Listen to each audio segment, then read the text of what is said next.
לי פנים, את בכלל לא אהבה קופצני. הנה בעוד יום שישי עם נשק אישי, בורח כמו כלב בגבול, ושוב עולה לעמדה עם אפוד וקסדה, נשבר לי הגב עוד שמירה,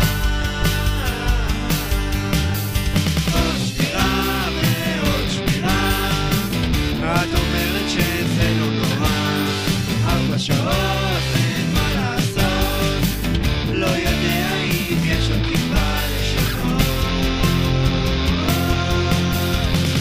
ניסיונות אנושים לחזור להיות שוב אזרחים, זה אולי בגללי, הצבא הזה לא בשבילי. אני נכנס למיטה, סובל מחוסר שינה, דווקא אותי מהירה. את לא שינית שעה, את סתם פצונה, דופקת אותי שוב עוד שמירה,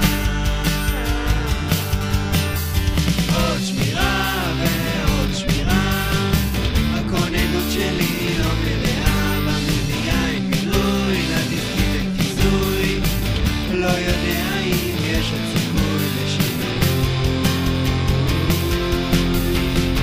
את לא מבינה, את סמלת אהבה לא קצינה, התאפצות אפשרית, מסוכנת מאוד וגם לא מוסרית. קצין אומר להתעורר,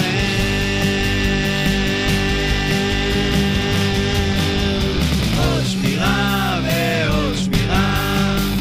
את אומרת תעלה לעמדה, מרגישים את העצבות, רמזים של שפיזות, לא יודע אם יש ערנות. לעוד שמירה ועוד שמירה, כבר עדיף לסגור שבת בקריה, כותבים עוד שירים ושונאים את החיים.